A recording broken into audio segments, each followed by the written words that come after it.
పూర్వం ఒక చిన్న గ్రామంలో సోమనాథ్ అనే బ్రాహ్మణుడు ఉండేవాడు.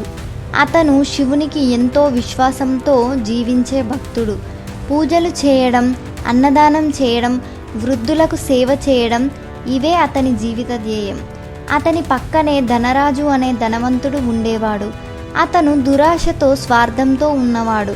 ప్రజల నుంచి వడ్డీకి డబ్బులు వసూలు చేసి వారి కష్టాలను పెంచేవాడు.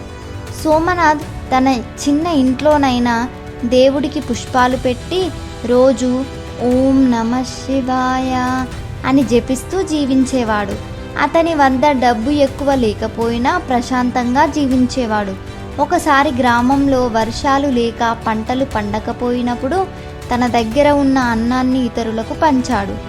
ఆ సమయంలో ధనరాజు మాత్రం ప్రజల తాపత్రయాన్ని లాభంగా మార్చుకున్నాడు. అతను వారిపై వడ్డీలు పెంచి వారి భూములు, ఇల్లు తాకట్టు పెట్టించుకున్నాడు. సోమనాథ్ దగ్గర ఉన్న చిన్న భూమిని కూడా అతడు మోసం చేసి తీసుకున్నాడు. ఇక సోమనాథ్ ఆరోగ్యం క్షీణించింది. చివరకు అతడు ఒక దేవాలయం పక్కన చెట్టు కింద ఒంటరిగా పడిపోయాడు. అయినా సరే అతడి నోట ఓం నమః శివాయ జపం ఆగలేదు. ఒక రాత్రి శివుడు అతడి స్వప్నంలో ప్రత్యక్షమై ఇలా అన్నాడు: సోమనాథ, గత జన్మలో నీవు ఒక రాజు వద్ద భక్తితో సేవ చేశావు. ఆ పుణ్య ఫలితంగా ఈ జన్మలో నన్ను సేవించగలిగావు.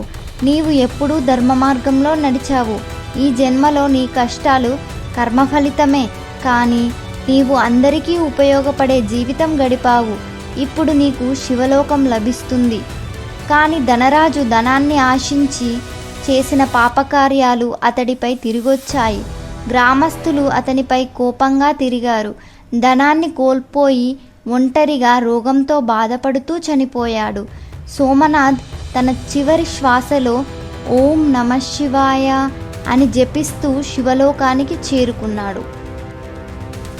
మనం చేసే ప్రతి పనికి ఫలితం ఖచ్చితంగా ఉంటుంది. కర్మను ఎవరూ తప్పించలేరు. మంచి పనులు ఆలస్యమైన ఫలితాన్నిస్తాయి.